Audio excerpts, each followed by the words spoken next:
سوال دیگر: استاد، دختری خاله هم جین دارد.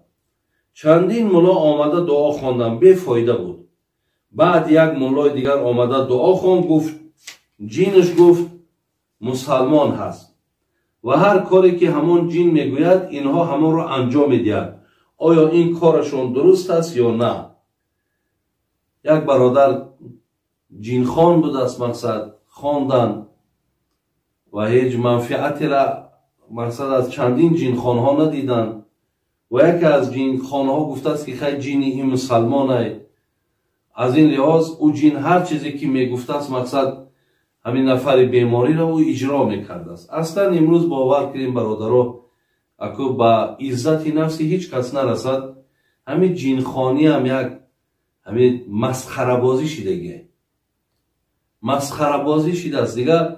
مردمی ساده را یافتن، مردمی مقصد همین زود باور را یافتن دیگر. همین هر چیزی که بگن بیچاره که درمند که هستن، بی سواد که هستن دیگر، تمام گپی همه آدم برای اونها دیگر حسابی که بگیم گپی قبول، گپی کتابی دیگر.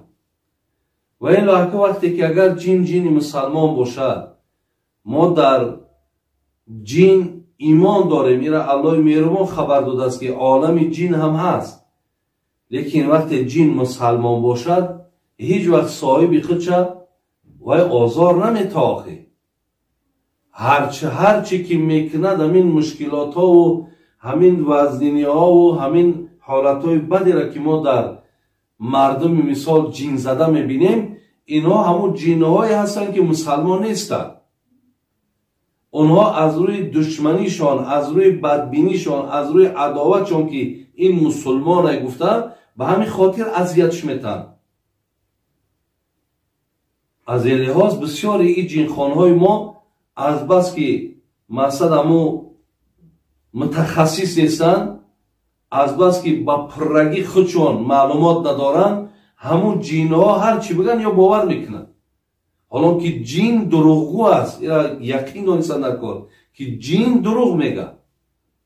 ایرا پیامبر گرامی گفتن که وقتی که جناب ابو هریره وقتی سیوم بار همون جینی را که مقصد دستگیر کرده بود در بیت المال و او را خواست که مقصد به هلاکت برسانش، بعدا گفت که مرا به هلاکت نرسان، من یک تعلیم برای تو میتونم که هر گاهی که اگر همین از تعلیم من کار بگیری هیچ جین در روی عالم کارت ندارن.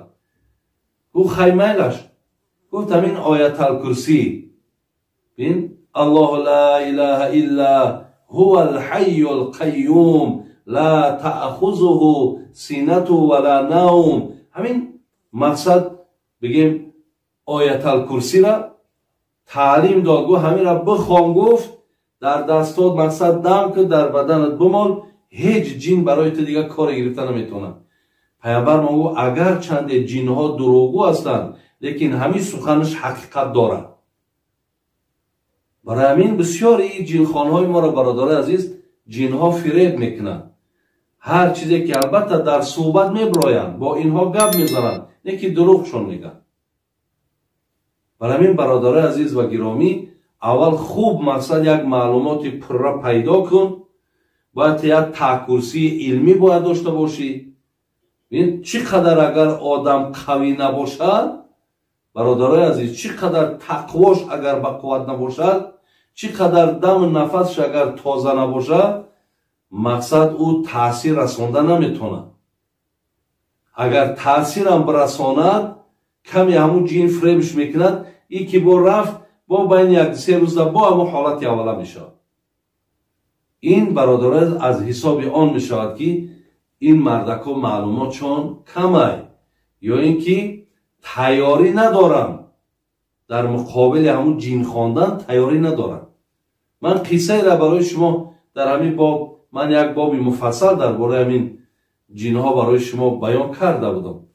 از حیات حضرت امام احمد حنبل گفته بودم که وقتی که دختری خلیفه همون زمان وقتی بیمار می شود، بیمار همین جین زده می شود، نفری روان میکند که امام احمد حنبل بگو بیاید تا دختری من مقصد بخواند.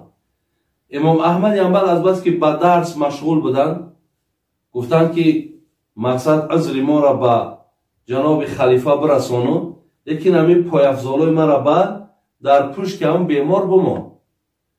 Фақат ҳамин қадар буд ки имом аҳмади ҳамбал ба шумо пайғом кард ки ё меброи ай бадани ҳамин беморӣ, ё ин ки ҳатман дурра мехӯрӣ. дарҳол мегӯям бемор худаш баланд гап зад ки мора амр шидагӣ аст ки куҷоеда аҳмади ҳамбал агар чӣ фармоне дод ҳамон замон иҷро кунем. барои чӣ? ба хотире ки аҳмади ҳамбал, бародарои азиз, як нафаре буданд ки луқмаштам эҳтиёт мекард, назараштам эҳтиёт мекард, нишасташтам эҳтиёт мекард, дастархонашда эҳтиёт мекард, тамоми ибодатҳои рӯзу шаб дошт. ба ин хотир ҷинҳо аз дами нафаси ӯ метарсиданд. дар ҳол мақсад чӣ шид?